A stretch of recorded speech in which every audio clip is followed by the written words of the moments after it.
Hello students. So we were studying about antihypertensive drugs और antihypertensive drugs के अंदर हमने अब तक 6 क्लासेस ऑफ ड्रग्स कर लिए।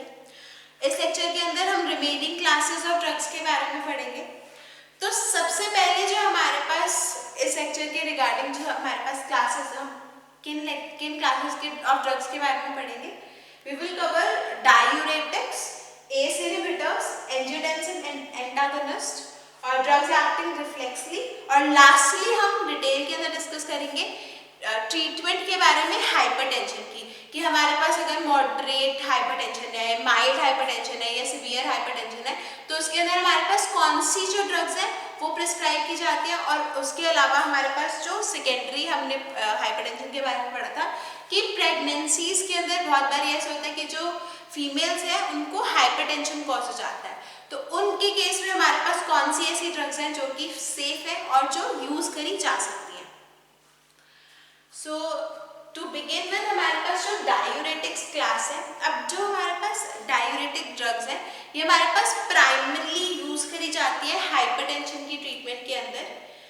अब हमारे पास जो ये डायूरेटिक्स है ये प्राइमरीली यूज करी जाती है, मतलब इनिशियली हमारे पास डायूरेटिक्स दिए जाते हैं हाइपरटेंशन को ट्रीट करने के लिए, क्योंकि डायूरेटिक्स क्या करते हैं हमारे पास, डायूरेटिक्स हमारे पास ऐसे एजेंट्स होते हैं जो कि हमारे पास यूरिन का जो हमारे पास एक्सक्रीशन है उसको इंक्रीज करवा देते हैं। हमारे पास जो यूरिन की फॉर्मेशन है वो इंक्रीज जाती है और अल्टीमेटली जब हम यूरिन एक्सक्रीट कर देते हैं तो हमारे पास जो यूरिन का एक्सक्रीशन है वो इंक्रीज करवा देते हैं। तो जो डायूरेटिक्स है वो हमारे पास बेसिकली क्या कर रहे हैं, ब्लड का जो वॉल्यूम है उसको डिक्रीज करवा रहे हैं with the help of diuresis. और जब हमारे पास ब्लड का वॉल्यूम डिक्रीज हो जाता है तो हमारे पास अल्टीमेटली वो डायरेक्टली क्या करता है, ब्लड प्रेशर डिक्रीज हो जाता है, क्योंकि पहले हमारे पास अगर जब ब्लड का वॉल्यूम अगर ज़्यादा होगा तो हमारे पास प्रेशर भी ज़्यादा लगेगा, लेकिन अगर ब्लड का वॉल्यूम कम हो जाएगा तो हमारे पास जो ब्लड प्रेशर है वो भी डिक्रीज कर जाएगा। लेकिन जो इसका डायूरेटिक्स का हमारे पास एंटी हाइपरटेंसिव इफेक्ट आता है वो हमारे पास बहुत ज़्यादा पोटेंट या बहुत ज़्यादा स्ट्रॉन्ग नहीं होता, इसलिए जो डायूरेटिक ड्रग्स हैं ये हमारे पास जनरली कॉम्बिनेशन के अंदर यूज किए जाते हैं।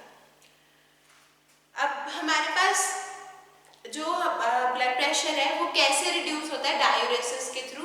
अब जो डायूरेटिक्स है वो हमारे पास मेजरली सोडियम आयन की कंसंट्रेशन को हमारे पास डिक्रीज कर देते हैं।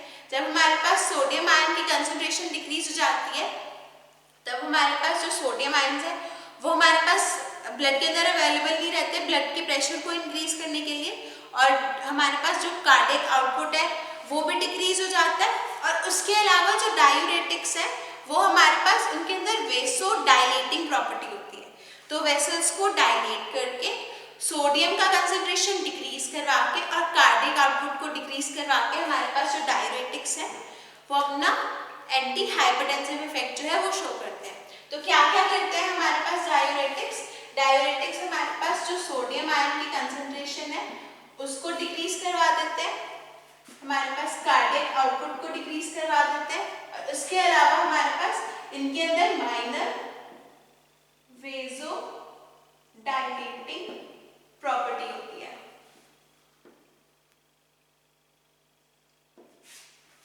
राइट, अब जो डायूरेटिक्स हैं, डायूरेटिक्स के अंदर हाइपरटेंशन के पेशेंट्स के अंदर हम majorly 3 classes of diuretics use करते हैं डिपेंडिंग कि कौन सा हमारे पास नीड है। हम थायाजाइड्स यूज कर सकते हैं, लूप डायूरेटिक्स यूज कर सकते हैं और पोटेशियम स्पेरिंग डायूरेटिक्स यूज करते हैं। जो थायाजाइड्स है, थायाजाइड्स हमारे पास जो अनकॉम्प्लिकेटेड केसेस होते हैं हाइपरटेंशन के अंदर उनके अंदर हमारे पास थायाजाइड्स यूज किए जाते हैं। अब जो थायाजाइड्स हैं वो हमारे पास कैल्शियम आयन की कंसंट्रेशन को डिक्रीज करते हैं और हमारे पास वेसो डायलेशन करवा देते हैं। अब उसके अलावा हमारे पास कैटेकोलामीन्स की भी कंसंट्रेशन को डिक्रीज करवा देते हैं, और थायाजाइड्स के अंदर हमारे पास हाइड्रोक्लोरोथायाजाइड, क्लोरथायाजाइड और इंडापामाइड जैसी ड्रग्स आती हैं। सो अभी हमने क्या पढ़ा कि जो डायूरेटिक्स हैं वो हमारे पास क्या करते हैं, सोडियम आयन की कंसंट्रेशन डिक्रीज करवा देते हैं, कार्डियक आउटपुट डिक्रीज करा देते हैं और वेसोडाइलेटिंग प्रॉपर्टी होती है जिसकी वजह से हमारे पास एंटी हाइपरटेंसिव इफेक्ट आता है। राइट, अब उसके अंदर हमारे पास अब जो डायूरेटिक्स है वो हमारे पास different types of diuretics available है। मेजरली हाइपरटेंशन के केस के अंदर हमारे पास थायाजाइड्स, लूप डायूरेटिक्स और हमारे पास पोटेशियम स्पेयरिंग डायूरेटिक्स जो होते हैं वो यूज किए जाते हैं हाइपरटेंशन की ट्रीटमेंट के अंदर। तो जो सबसे पहली हमारे पास क्लास है थायाजाइड्स। अब थायाजाइड्स का जो मैकेनिज्म ऑफ एक्शन है वो थोड़ा सा डिफरेंट है। अब ये क्या करते हैं, थायाजाइड्स हमारे पास कैल्शियम आयंस की कंसंट्रेशन डिक्रीज करवा देते हैं। कैल्शियम आयंस की कंसंट्रेशन डिक्रीज कराने की वजह से हमारे पास क्या होता है, वेजोडाइलेटरी इफेक्ट आता है। अब हमने पढ़ा था कि जो कैल्शियम आयन होता है वो रिस्पॉन्सिबल होता है मसल्स के कॉन्ट्रैक्शन के लिए। तो अगर कैल्शियम आयन की कंसंट्रेशन डिक्रीज हो जाएगी तो हमारे पास जो मसल्स है वो कॉन्ट्रैक्ट नहीं कर पाएंगे, वैसे ही हमारे पास जो ब्लड वेसल्स है वो कंस्ट्रिक्ट नहीं कर पाएंगी और इन टर्न वो डायलेट हो जाएंगी। और हमारे पास जो थायाजाइड्स है वो क्या करते हैं, वेसोडाइलेशन कॉज करते हैं। थायाजाइड्स हमारे पास यूज कहाँ पे किए जाते हैं, इन द केस ऑफ जो हमारे पास अनकॉम्प्लिकेटेड केसेस होते हैं हाइपरटेंशन के, उन केसेस में हमारे पास थायाजाइड्स यूज किए जाते हैं। और थायाजाइड्स में हमारे पास कौन सी ड्रग्स आती है, हाइड्रोक्लोरथायाजाइड, क्लोरथायाजाइड और उसके अलावा इंडापामाइड। अब नेक्स्ट क्लास ऑफ ड्रग्स जो डायूरेटिक्स के अंदर हम यूज कर सकते हैं for the treatment of hypertension, that is loop diuretics. अब जो लूप डायूरेटिक्स होते हैं वो हमारे पास लूप ऑफ हेनले के ऊपर एक्ट करते हैं और हमारे पास लूप डायूरेटिक्स जो है वो अक्यूट जो हमारे पास कंडीशंस होती हैं उनके केस में, और जो कंजेस्टिव हार्ट फेलियर के केस में हमारे पास लूप डायूरेटिक्स यूज किए जाते हैं। लूप डायूरेटिक्स के अंदर हमारे पास फ्यूरोसेमाइड और इथाक्राइनिक एसिड जैसे ड्रग्स आती हैं। नेक्स्ट जो हमारे पास क्लास है that is potassium sparing diuretics. और पोटेशियम स्पेयरिंग डायूरेटिक्स जो है ये हमारे पास जनरली तभी इफेक्टिव होते हैं जब हम थायाजाइड्स के साथ कॉम्बिनेशन के अंदर देते हैं। अब कुछ पेशेंट्स के अंदर हमारे पास जो पोटेशियम आयन है उसकी हमारे पास जो कंसंट्रेशन है वो डिक्रीज हो जाती है, तो वो ऐसा ना हो उसके लिए हम पोटेशियम स्पेयरिंग डायूरेटिक्स जो है वो थायाजाइड्स के साथ कॉम्बिनेशन के अंदर देते हैं। और पोटेशियम स्पेयरिंग डायूरेटिक्स के अंदर हमारे पास ट्राइएम्ट्रीन, स्पाइरोनोलेक्टोन और एमिलोराइड जैसी ड्रग्स आती हैं। So this was all about diuretics. Diuretics के बाद हमारे पास जो क्लास आती है दैट इज एस इनहिबिटर्स। अब S inhibitors one of the most important classes है हमारे पास हाइपरटेंशन की ट्रीटमेंट के अंदर। अब जो एस इनहिबिटर्स है, एस का फुल फॉर्म होता है हमारे पास एंजियोटेंसिन कन्वर्टिंग एंजाइम इनहिबिटर्स। तो बेसिकली हमारे पास अगर नाम से पढ़ना चाहे तो क्या बन रहा है हमारे पास, ऐसे ड्रग्स जो कि एंजियोटेंसिन कन्वर्टिंग जो एंजाइम्स हैं उनको इनहिबिट करें। तो जब हमारे पास एंजियोटेंसिन कन्वर्टिंग एंजाइम्स इनहिबिट होंगी तब हमारे पास क्या होगा, अब ये जो एंजियोटेंसिन कन्वर्टिंग एंजाइम्स है ये क्या कर रही है, हमारे पास एंजियोटेंसिन को कन्वर्ट कर रही है, राइट। तो स्पेसिफिकली हमारे पास ये क्या करती है, एंजियोटेंसिन 1 को एंजियोटेंसिन 2 में कन्वर्ट करते हैं। तो अगर इसको लिखें तो हमारे पास क्या करते हैं, हमारे एस जो एंजाइम है एंजियोटेंसिन 1 को एंजियोटेंसिन 2 में कन्वर्ट करती है हमारे पास एस एंजाइम। अब जो ये एंजियोटेंसिन 2 होता है, एंजियोटेंसिन 2 हमारे पास एक पोटेंट वेसोकॉन्स्ट्रिक्टर होता है।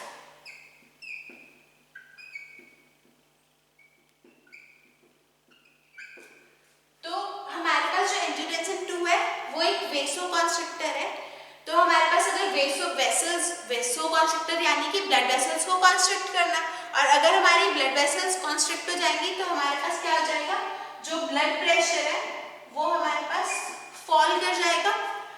तो in the case of S inhibitors हमारे पास एस इनहिबिटर्स क्या करते हैं, जो ये एस एंजाइम है यानी कि एंजियोटेंसिन कन्वर्टिंग एंजाइम है, इसको हमारे पास इनहिबिट कर देते हैं। जब हमारे पास जो एंजियोटेंसिन कन्वर्टिंग एंजाइम हमारे पास इनहिबिट हो जाती है तब क्या हो जाता है, हमारे पास जो हमारा एंजियोटेंसिन है, एंजियोटेंसिन की फॉर्मेशन नहीं होती। एंजियोटेंसिन की फॉर्मेशन नहीं होगी तो हमारे पास जो वेसोकॉन्स्ट्रिक्शन है वो नहीं होगी। वेसोकॉन्स्ट्रिक्शन नहीं होगी तो हमारे पास जो ब्लड प्रेशर के अंदर फॉल हो रहा था उसकी जगह हमारे पास जो ब्लड प्रेशर के अंदर राइज हो रहा था वो नहीं होगा, और हमारे पास जो ब्लड प्रेशर है वो अल्टीमेटली फॉल कर जाएगा।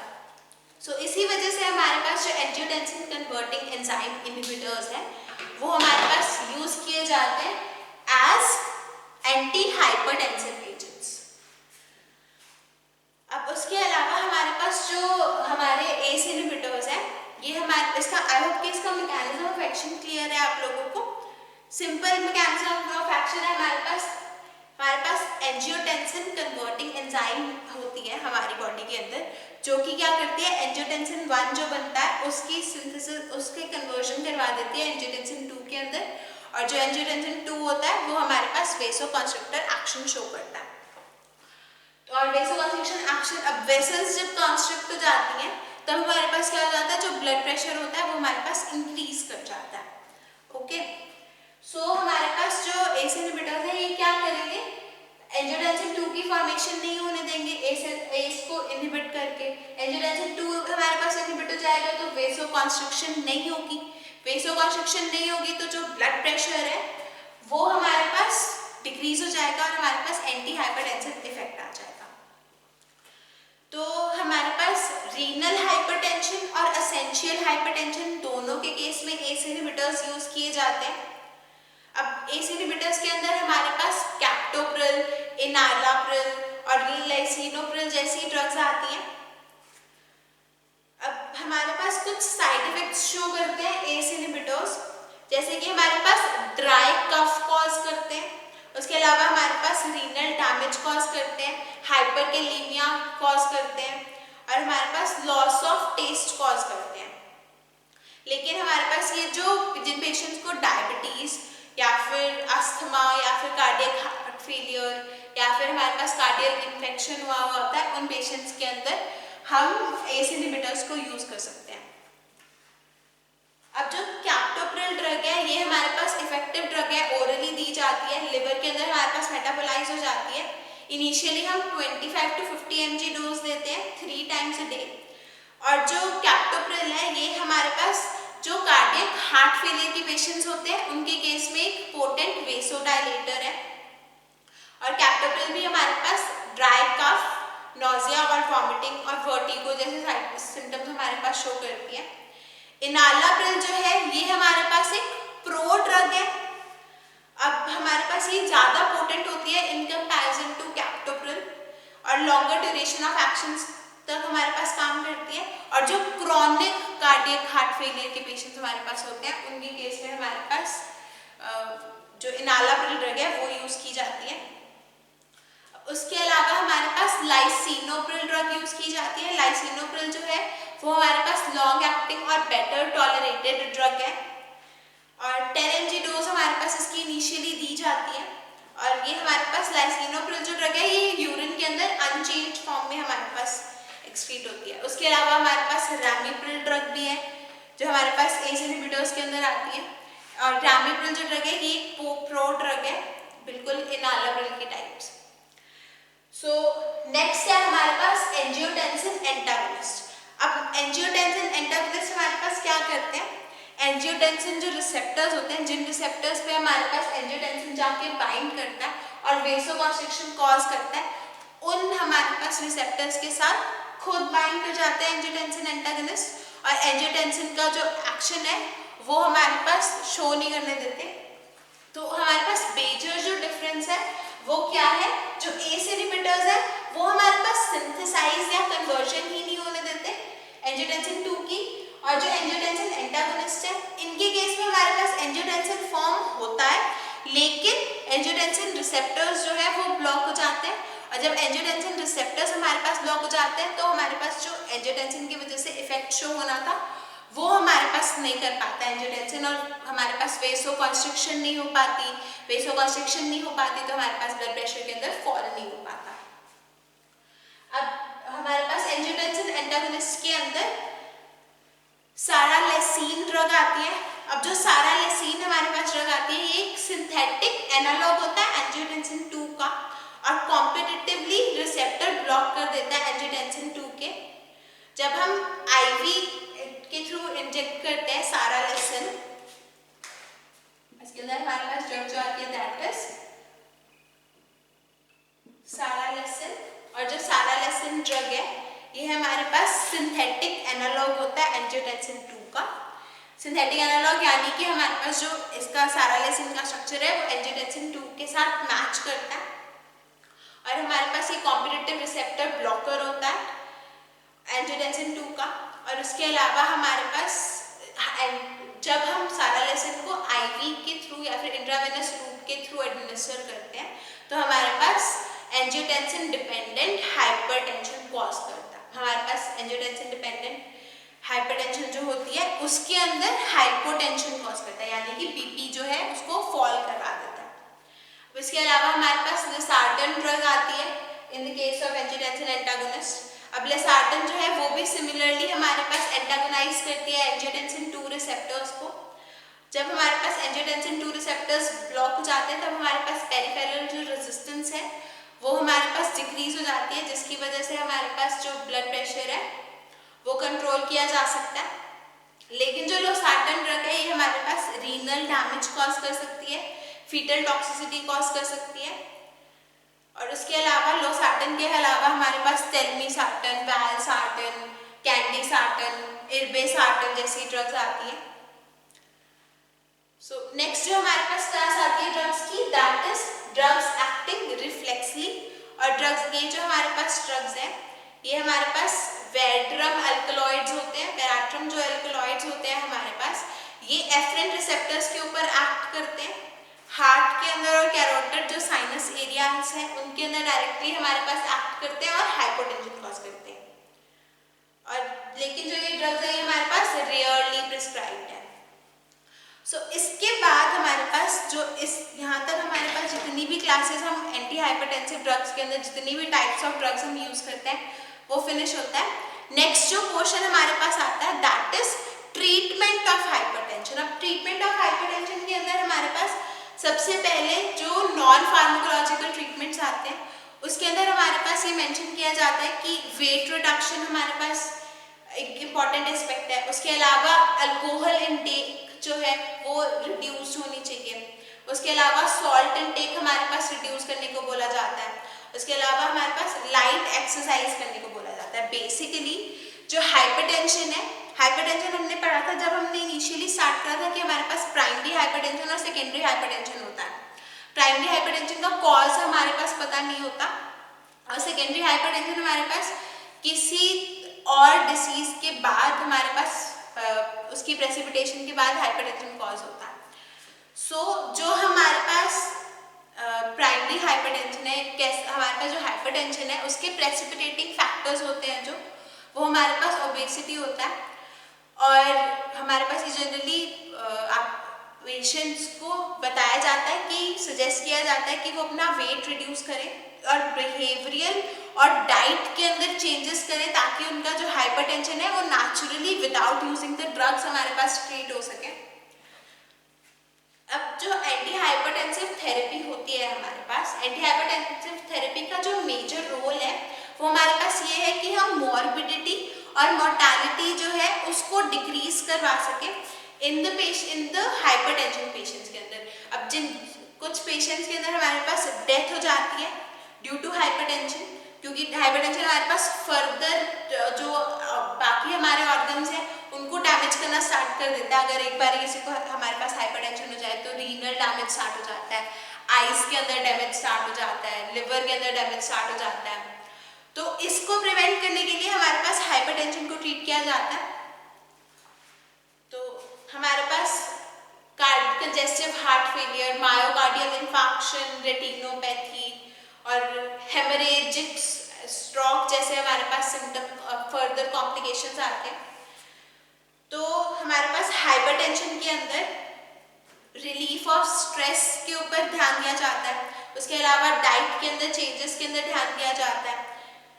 अब ये जो हमारे पास नॉन फार्माकोलॉजिकल ट्रीटमेंट्स हैं, नॉन फार्माकोलॉजिकल ट्रीटमेंट्स के अलावा हमारे पास मेजरली हाइपरटेंसिव जो अगर फार्माकोलॉजिकल ट्रीटमेंट की बात करें तो उनके अंदर हम मेजरली वो ड्रग्स यूज करते हैं जो डायस्टोलिक प्रेशर को कंट्रोल कर सके। और उसके अंदर हमारे पास डिपेंडिंग अपॉन कि कौन सा ग्रेड ऑफ हाइपरटेंशन है, माइल्ड है, मॉडरेट है या सीवियर है, हमारे पास डिफरेंट ड्रग्स प्रेस्क्राइब की जाती हैं। जो इम्पोर्टेंट ड्रग ऑफ चॉइसेस है वो हमारे कैल्शियम चैनल ब्लॉकर्स हैं, डायूरेटिक्स हैं और एस इनहिबिटर्स जो है वो हमारे पास मेजरली कॉमनली प्रिस्क्राइब्ड ड्रग्स के अंदर आती हैं। अब सबसे पहले हमारे पास जो माइल्ड हाइपरटेंशन की ट्रीटमेंट अगर कर रहे हैं तो माइल्ड हाइपरटेंशन की ट्रीटमेंट के अंदर हमारे पास बीटा एड्रेनर्जिक ब्लॉकर्स जो है और कैल्शियम एड्रेनर्जिक ब्लॉकर्स और एस इनहिबिटर्स हमारे पास कोई भी एजेंट्स हमारे पास इनमें से दिए जाते हैं। मॉडरेट हाइपरटेंशन जो है उसके केस में हमारे पास डायूरेटिक्स, सिम्पैथोलिटिक्स और वेसोडाइलेटर्स जो ड्रग्स हैं वो ऐड की जाती हैं जो अबव हमने ड्रग्स पढ़ी। और उसके अलावा जो हमारे पास सिवियर हाइपरटेंशन है उसके अंदर हम अर्जेंसी से ट्रीटमेंट करते हैं क्योंकि सिवियर हाइपरटेंशन के केस में हमारे पास किडनी और जो हार्ट है उसके अंदर डैमेज हो सकता है, तो इसीलिए हमारे पास सबलिंगुअल निफेडिपिन जो है वो दी जाती है और डायूरेटिक्स जो है, बीटा ब्लॉकर्स और वेसोडाइलेटर्स दिए जाते हैं। और उसके अलावा जो हाइपरटेंसिव क्राइसिस होता है, हाइपरटेंसिव क्राइसिस के अंदर हमारे पास जो ब्लड प्रेशर है वो 210 से लेके 120 mmHg तक चला जाता है जो कि बहुत ज़्यादा है। और उनके केस में हमारे पास जो वेसोडाइलेटर्स हैं वो ड्रग्स प्रिस्क्राइब किए जाते हैं और इमीडिएटली हमारे पास स्टार्ट यानी कि एट वंस हमारे पास इंजेक्शंस दिए जाते हैं ताकि हम ब्लड प्रेशर को कंट्रोल कर पाएँ। अब उसके अलावा हमारे पास लास्टली जो फैक्टर आता है दैट इज हम कुछ पेशेंट्स के अंदर जो प्रेग्नेंट फीमेल्स होती हैं उनके अंदर हाइपरटेंशन कॉज हो जाता है, तो उस और हमारे पास डिलीवरी के बाद हाइपरटेंशन जो है वो वापस हमारे पास ठीक हो जाता है। तो बेसिकली प्रेगनेंसी इंड्यूस्ड जो हाइपरटेंशन होता है उसको कंट्रोल करने के लिए हम जो हमारे पास कैल्शियम चैनल ब्लॉकर्स हैं, बीटा ब्लॉकर्स हैं, ये ड्रग्स हम प्रिस्क्राइब कर सकते हैं। लेकिन जो डायूरेटिक्स है और जो हमारे पास एस इनहिबिटर्स है ये जो ड्रग, और उसके अलावा रेजरपीन जो ड्रग है, रेजरपीन, एस इनहिबिटर्स और हमारे पास जो डायूरेटिक्स है, ये तीनों क्लासेस ऑफ ड्रग्स जो है ये हमारे पास अवॉइड की जाती है क्योंकि ये ड्रग्स जो है ये फीटस को डैमेज कर सकती हैं। सो विद दिस आपका जो हाइपरटेंशन का ट्रीटमेंट है ये हमारे पास फिनिश होता है। नेक्स्ट लेक्चर के अंदर हम एंजाइना की ट्रीटमेंट के बारे में पढ़ेंगे। Thank you.